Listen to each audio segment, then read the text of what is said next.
உண்மை செய்திகளை உங்கள் வீட்டின் வரவேற்பறைக்க கொண்டு வரும் நியூஸ் 7 தமிழ் செய்திகளுக்காக மனோஜ் மற்றும் நான் லலிதா. எக்ஸ்பிரஸ் நியூஸில் விரைவு செய்திகளை பார்க்கலாம். சட்டப்பேரவையில் திமுக உறுப்பினர்கள் இடைநீக்கம் செய்யப்பட்ட விவகாரம்.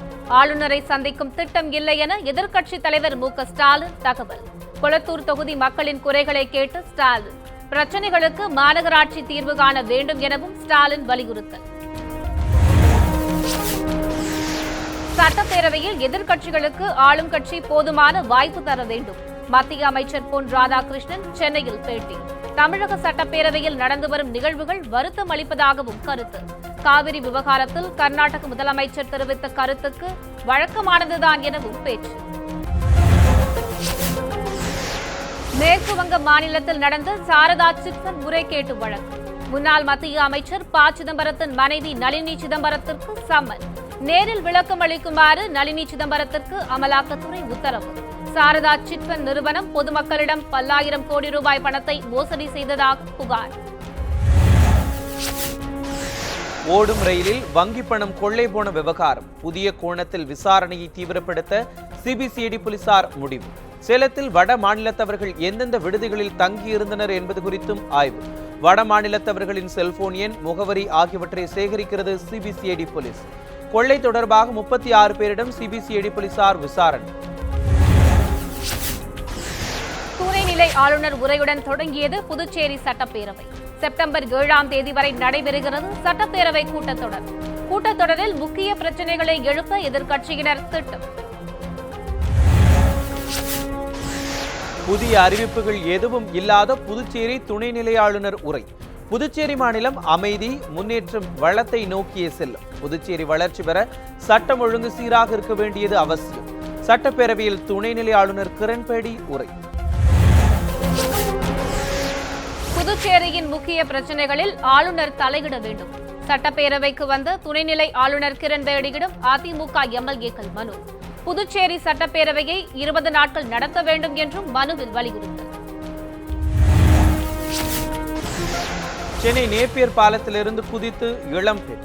வட மாநிலத்தைச் சேர்ந்த இளம்பெண் தற்கொலை முயற்சி. கூவம் ஆற்றில் குதித்து இளம்பெண்ணை உயிருடன் மீட்ட தீயணைப்புத் துறையினர். இளம்பெண்ணுக்கு ராஜீவ்காந்தி அரசு மருத்துவமனையில் தீவிர சிகிச்சை. நடிகை ராதாவிற்கு பிரபல ரவுடி கொலை மிரட்டல் விடுத்ததாக புகார். புகாரின் பேரில் பிரபல ரவுடி வைரம் உள்ளிட்ட 2 பேர் மீது வழக்கு பதிவு. சென்னை விருகம்பாக்கம் போலீசார் நடவடிக்கை. சென்னை சென்ட்ரல் ரயில் நிலையத்தில் 150 நட்சத்திர ஆமைகள் பறிமுதல்.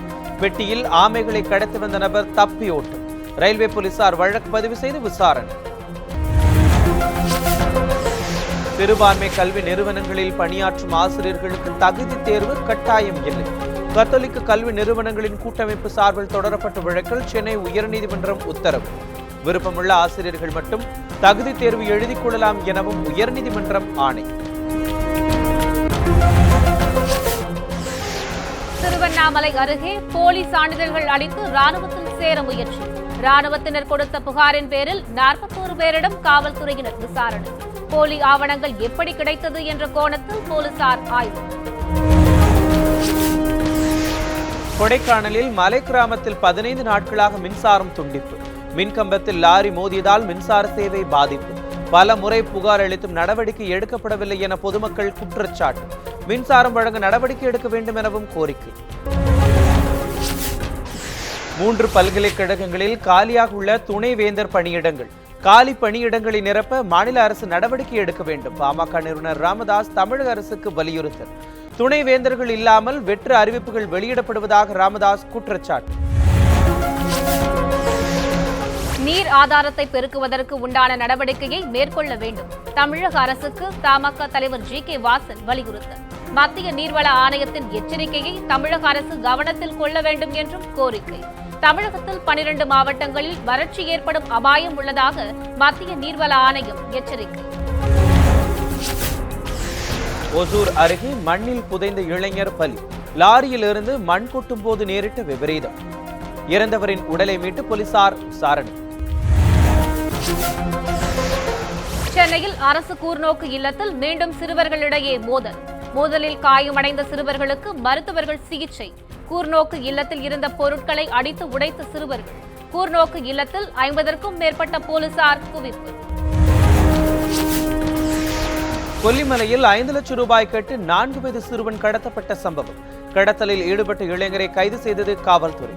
நீதிமன்றத்தில் ஆஜர்படுத்திய இளைஞர் நாமக்கல் கிளை சிறையில் அடைப்பு.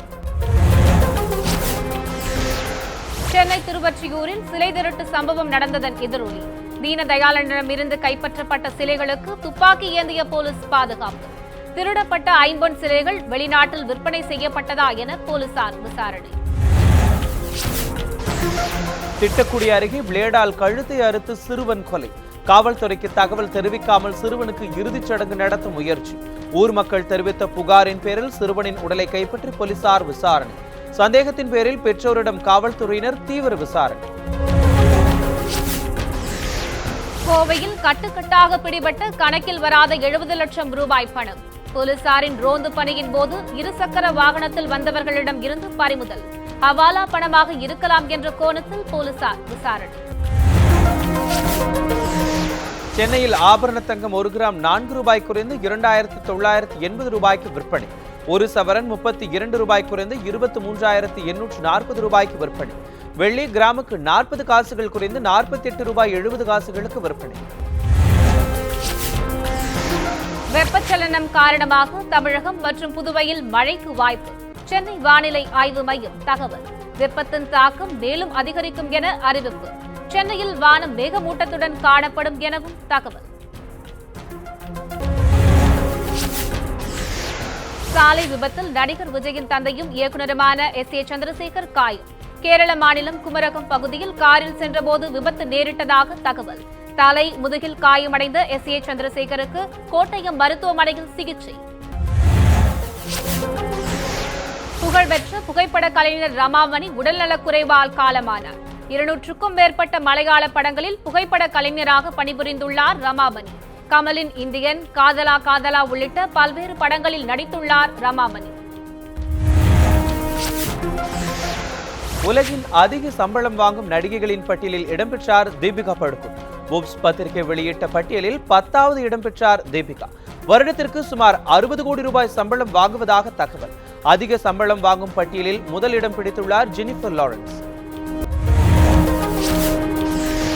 இத்தாலியில் அடுத்தடுத்து சக்தி வாய்ந்த நிலநடுக்கம். ரிக்டர் அளவுகோலில் 6.4 பதிவு.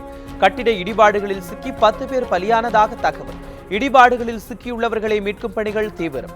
உயிரிழப்புகள் மேலும் அதிகரிக்கும் என அச்சம். எதிர்பார்ப்புகள் தான் வாழ்க்கையில் உயரத்தை அடைய உறுதுணையாக இருக்கும். தமிழக சுழற்பந்து வீச்சாளர் அஸ்வின் கருத்து. சதங்களை விட 5 விக்கெட்டுகள் வீழ்த்துவதையே விரும்புவதாகவும் பேச்சு. வெஸ்ட் இண்டீஸ் தொடரில் சதம் அடித்தது குறித்து எவ்வித எதிர்பார்ப்பும் இல்லை எனவும் அஸ்வின் தகவல். நெல்லையில் நடைபெற்று வரும் மாநில அளவிலான ஹாக்கி போட்டி.